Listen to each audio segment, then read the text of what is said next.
네, 안녕하세요. 돈 되는 라디오입니다. 오늘도 출장 중에 이동형 마이크로 한번 시작해 보겠습니다. 주제는 화면에 따라서 세 가지 주제로 오늘 진행을 하겠습니다. 첫 번째 주제부터 한번 가보도록 하죠. 나태해지지 않고 최선을 다하겠습니다. 추천 한번 정중히 부탁드립니다. 미국 정보당국 CIA가 한 건 또 잡았습니다. 화웨이가 인민해방군 등 중국 정부의 자금 지원을 받았다는 증거를 입수한 것입니다. 이는 미국의 보도가 아니라 영국 더 타임즈의 보도가 그 출발점이라고 보시면 되고 CIA는 입수한 정보를 안보 동맹국이죠. 파이브 아이즈에 전달을 했습니다. 여기서 파이브 아이즈란 영국, 호주, 뉴질랜드, 캐나다 등의 핵심 동맹국을 일컫죠. 그리고 영국 정부가 미국의 제재를 무시한다는 보도가 많이 있는 걸로 알고 있습니다. 이는 너무나 화웨이 기반 시설이 많기 때문에 망설임을 표하는 것 뿐이지, 실상 영국 정부는 지난달에도 화웨이 소프트웨어가 사이버 보안 관련 심각한 문제가 있다는 보고서를 출간한 바 있고, 제가 또 돈 되는 라디오에서 보도해 드렸었죠. 그 보고서에서 화웨이가 이동 통신 장비와 관련된 지속적인 보안 결함을 개선하는데 결국에는 실패하고 말았다라는 그 보안 전문가의 박사 출신 보안 전문가의 의견이 담겨져 있었습니다.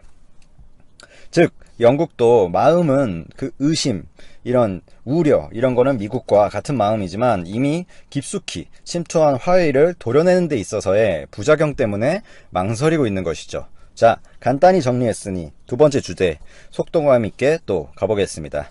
5G 세계 전쟁에 대한 이야기인데, 이 이야기를 또 간단히 하긴 힘들 것 같긴 해요. 중국이 이 부분에서 우위에 있다는 언론 보도가 많은 데 있어서 한국이 뒤처지지 않음을 나타내는 근거들에 대해서도 한번 다뤄보고, 좀 전체적인 5G 세계 전쟁에 대한 중국의 어떤 국가적인 전략, 그런 것도 한번 얘기해 보겠습니다. 우선 삼성이 KT 표준의 5G 폰을 세계 최초로 시장에 내놓았죠. 또한 통신업계의 최강자인 퀄컴도 한국 5G 표준에 맞게 반도체를 설계하고 있습니다. 이런 것들이 나타내는 것은 한국이 세계 최초 5G망을 구축하면서 시장을 선도하고 있다는 뜻이죠. 화웨이가 서울에 랩을 설치한다는 계획을 발표한 것도 언론 보도가 나왔는데 이와 경향이 다르지 않다고 보시면 됩니다. 화웨이도 이 한국이 선도한다는 것을 인정하는 꼴이죠. 자, 그럼 지금 불안정하다는 이 말이 많은 5G, 그거 조금 일찍 해서 뭐 그렇게 대단한 게 있냐 하시는 질문, 합리적인 질문 있을 수 있는데, 우선 5G망을 빠르게 갖추면 자율주행차 플랫폼이나 AI, VR, AR 이런 5G를 이용하면 아주 혁신적으로 바뀌는 이런 모든 차세대 먹거리 플랫폼이 당연히 빠를 수밖에 없습니다. 물론 5G 초기 이 불안정한 버전으로 이걸 다 할 수 있다는 의미는 아니지만, 초기 설립이 빠르면 그 다음 보안 구축도 빠르고, 그럼 결국에 이런 차세대 플랫폼에 빠르게 접근한다는 얘기죠. 즉 5G가 그냥 5G 서비스만을 뜻하는 게 아니라, 휴대폰이 조금 더 빠르게 되는 거, 요것만을 뜻하는 게 아니라 미래 산업의 기반 시설이고, 그 기반 시설을 빨리 갖출수록 미래 산업을 선도할 가능성이 높다는 거죠. 고속도로를 빨리 까는 거랑 거의 같은 맥락이라고 보시면 됩니다. 여기에 가장 큰 경쟁 상대라면 뭐 인정하기 싫은 분들도 저도 있을 수 있지만, 그래도 중국입니다. 중국은 사회주의 국가의 특성을 이용해서 1인 독재 체제 아래 강력한 추진력으로 저가 마케팅 및 시장 규모로 밀어붙이는 전략을 취하죠. 이런 것들을 객관적으로 바라보지 않고 왜곡되게 중국을 이제 비난하기만 하면 좀 제대로 된 어떤 전략을 취하기는 힘들겠죠. 중국 5G 전략에 대해서 그러면 저희가 살펴보고, 중국을 꺾고 부시려면 그거에 대한 어떤 태도, 삼성의 대응 전략이 짜져야 될 텐데, 물론 뭐 제가 여기서 뭐 말한다고 삼성이 전략을 짜고 그런 건 아니지만, 저희도 한번 관심 있는, IT에 관심 있는 일의 사람들로서 살펴볼 필요가 있을 것 같습니다. 중국 5G 전략에 대해서 한번 보면 결국 핵심 기술이 5G NR 신호를 받는 방식인데, 이 5G NR 하에 이 마지막, 그러니까 단말 단계에서 5G의 그 VoLTE, 그러니까 VoLTE를 5G 언어로 읽도록 하는 모델이라고 보면 크게 틀리지 않습니다. 5G 네트워크 초기에 통신망을 확보하는 게 불가능하기 때문에 신호가 끊기는 것을 막기 위해 만든 것이다, 이거죠. 3대 이 통신 기업, 중국의 3대 통신 기업 중에 뭐 공이 정역을, 그냥 중국 전역을 무대로 이 VoLTE를 상용화하고 있다는 점이 특징이라고 보시면 됩니다. 여기서 중국이 사회주의 국가라는 것을 이 5G 전략에서도 읽어낼 수가 있는데, 중국 3대 통신사가 이렇게 낸 이 5G 터미널 계획도 비슷합니다. 5G 네트워크는 EMBB, 즉 증강형 이동대역의 일부분이라는 이야기죠. 물론 5G 주파수는 다 다르죠. 이동의 경우에 뭐 2.6GHz인데 통신사들은 공유 터미널을 사용하면서 각각의 스마트폰을 판다고 보시면 됩니다. 중국의 덴신과 렌통도 기본적인 차이는 하나도 없다고 보시면 되죠. 두 개가 통신사입니다.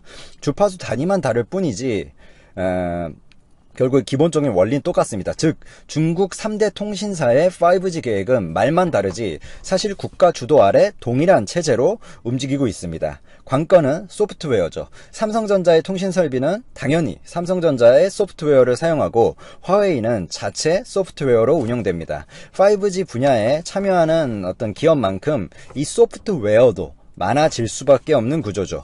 예컨대 자율주행 기술에는 뭐 하드웨어에다 사물 인터넷 반도체나 뭐 센서까지 모든 분야가 이렇게 참여를 하게 되는데, 이 다른 회사의 소프트웨어를 그러니까 화웨이의 소프트웨어를 또 삼성이 개발할 수 있는 그런 어떤 생태계도 아니라는 거죠.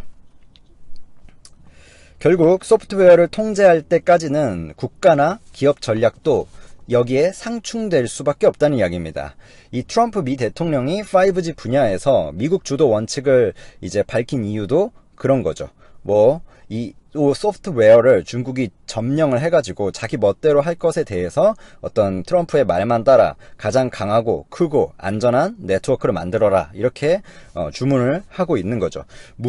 이 무선 통신망 사업을 통해 만들 일자리 규모만 거의 470만 개 정도라고 보시면 됩니다. 달러로 치면 5천억 달러가 넘는 규모죠.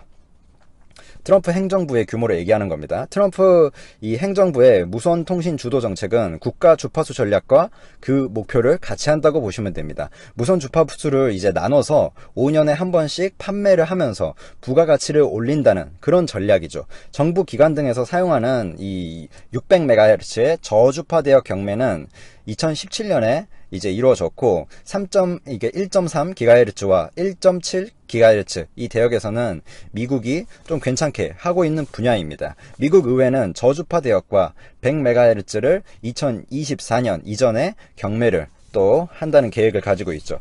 1.3GHz 구간은 차세대 이 50MHz로 대체하고 경매 수익은 시설 현대화에 사용하게 된다는 그런 계획입니다. 2015년에 또 AWS3 주파수와 인접한 이 50MHz와 시너지를 한다는 그런 부분이죠. 이 1.7GHz 구간이 특히 인기 대역으로 이제 순조롭게 갈 거라고 저는 보고 있습니다. 이게 제가 방금 몇 마디 언급한 게 결국에 미국이 목표하고 있는 5G 전략의 어떤 한 부분이죠.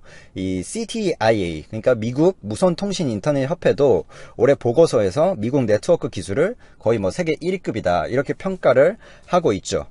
작년까지만 해도 한국이나 중국이 이에 훨씬 앞서 있다라는 보고서를 발간한데 좀 이렇게 대치가 되는 부분입니다. 미국은 올해 말까지 이 5G 네트워크를 중국의 2배 수준까지 대폭 확장한다는 그런 계획을 가지고 있죠.